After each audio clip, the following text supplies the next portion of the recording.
One stroke painting കേട്ടിട്ടുണ്ടോ നിങ്ങൾ? ഇല്ലെങ്കിൽ ഈ വീഡിയോ ഒന്ന് കണ്ടോക്കട്ടോ. ഇതൊരു പെയിന്റിംഗ് ടെക്നിക്കാണ്. ഒരു ബ്രഷിന്റെ ഒറ്റ സ്ട്രോക്കിൽ തന്നെ രണ്ട് കളേഴ്സിനെ ബ്ലെൻഡ് ചെയ്തിട്ട് വരയ്ക്കുന്ന ഒരു ടെക്നിക്കാണ് ഈ വൺ സ്ട്രോക്ക് പെയിന്റിംഗ്. ഇനി ഇത് ചെയ്യാനായിട്ട് നമുക്കൊരു ഫ്ലാറ്റ് ബ്രഷാണ് വേണ്ടത്. പിന്നെ രണ്ട് കളേഴ്സ് എടുക്കാം, നമുക്ക് ഇഷ്ടമുള്ള കളർ എടുക്കാം. ഞാനിവിടെ എടുത്തിരിക്കുന്നത് പിങ്ക് ആൻഡ് വൈറ്റ് ആണ് കേട്ടോ. ഇനി ഈ ബ്രഷിന്റെ രണ്ടറ്റത്തായിട്ട് രണ്ട് കളേഴ്സിനെ പിക്ക് ചെയ്യുക, എന്നിട്ട് ജസ്റ്റ് ഒന്ന് ബ്ലെൻഡ് ചെയ്ത് കൊടുക്കുക. ഇനി ഈ ബ്രഷിനെ ഒന്ന് പ്രസ് ചെയ്തിട്ട് റാ ഷേപ്പിലൊന്ന് വരച്ചു കൊടുക്കാം. ഞാൻ പറയുന്നതിനേക്കാളും നിങ്ങൾക്ക് ഈ വീഡിയോ കണ്ടു കഴിഞ്ഞാൽ മനസ്സിലാവും. അപ്പോൾ ഇതുപോലെ ഒന്ന് ചെയ്ത് കൊടുക്കാം.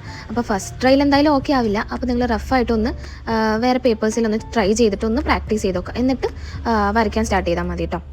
ഇനി നമുക്ക് ലീഫ് പെയിൻറ്റ് ചെയ്യാം. അതിനായിട്ട് ഗ്രീൻ ആൻഡ് യെല്ലോ കളേഴ്സാണ് എടുത്തിരിക്കുന്നത്. അത് നമ്മൾ നേരത്തെ എടുത്ത പോലെ ബ്ലെൻഡ് ചെയ്യുക. എന്നിട്ട് ബ്രഷ് ഒന്ന് പ്രസ് ചെയ്തിട്ട് മേലോട്ടൊന്ന് വളച്ചൊന്ന് വരച്ചു കൊടുക്കുക.